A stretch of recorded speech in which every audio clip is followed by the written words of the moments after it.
ವೈಕುಂಠ ಏಕಾದಶಿ ದಿನ ನಾವು ಹೋಗಿದ್ದು ನಮ್ಮ ಅರಸೀಕೆರೆಯಲ್ಲಿ ಇರುವ ಅಮರಗಿರಿ ಮಾಲೈಕಲ್ಲು ತಿರುಪತಿಗೆ. ಇದನ್ನ ಚಿಕ್ಕ ತಿರುಪತಿ ಅಂತಾನೂ ಕರೀತಾರೆ. ವೈಕುಂಠ ಏಕಾದಶಿ ದಿನ ಮತ್ತೆ ಏಕಾದಶಿ ದಿನ ನೀವೇನಾದ್ರೂ ಈ ತಿರುಪತಿಗೆ ಬಂದ್ರೆ ಜನ ಸಾಗರನೆ ಎರ್ದಿರುತ್ತೆ. ಬೆಟ್ಟದ ಮೇಲೆ ಇವಾಗ ಯಾರು ಹತ್ತುತ್ತಿರ್ಲಿಲ್ಲ, ಏಕಾದಶಿ ದಿನ ಸಾವಿರಾರು ಜನ ಬೆಟ್ಟದ ಮೇಲೆ ಹತ್ತುತ್ತಾರೆ. ನಾವು ಪೂಜೆ ಮಾಡ್ಸೋಣ ಅಂತ ಒಳಗಡೆ ಬಂದ್ರೆ ಸಖತ್ತು ಸಾವಿರಾರು ಜನ ತುಂಬಿದ್ರು. ಆ ರಶಲ್ಲೇ ಎರಡವರ್ ನಿಂತ್ಕೊಂಡು ದೇವಸ್ಥಾನ ದರ್ಶನ ಮಾಡೋಣ ಅಂತ ಹೋದ್ರೆ ಈ ಜನಗಳ ನೂಕೋಟ ತಲ್ಲಾಟಕ್ಕೆ ಪೊಲೀಸ್ನವ್ರಿಗೆ ಕಂಟ್ರೋಲ್ ಮಾಡಕ್ಕೆ ಆಗ್ಲಿಲ್ಲ, ಅಷ್ಟು ತಲ್ಲಾಡ್ತಿದ್ರು. ಅದಕ್ಕೆ ದೇವಸ್ಥಾನದ ಗೇಟೇ ಹಾಕ್ಬಿಟ್ರು.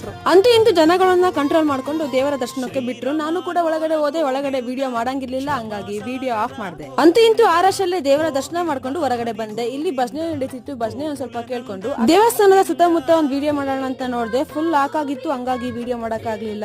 ಇನ್ನೇನು ದೇವರ ದರ್ಶನ ಆಯ್ತಲ್ಲ, ಹೊರಗಡೆ ಹೋಗೋಣ ಅಂತ ನೋಡ್ತಿದ್ರೆ ಅಲ್ಲೂ ಜನಗಳು ಕ್ಯೂ ನಿಂತಿದ್ರು. ಏನಕ್ಕೆ ಅಂತ ನೋಡಿದ್ರೆ ಅಲ್ಲಿ ತಿಮ್ಮಪ್ಪನ ದರ್ಶನ ಇತ್ತು. ಎಲ್ಲಾ ಜನರು ದೇವರ ಆಶೀರ್ವಾದ ತಗೊಳ್ಳೋಕೆ ದೇವರ ಕೆಳಗೆ ನಿಸ್ಕೊಂಡು ಹೋಗ್ತಿದ್ರು. ನಾವು ಕೂಡ ಹೋದ್ವಿ. ಅಲ್ಲೂ ಕೂಡ ದೇವರ ಫೋಟೋ ವಿಡಿಯೋಗೆ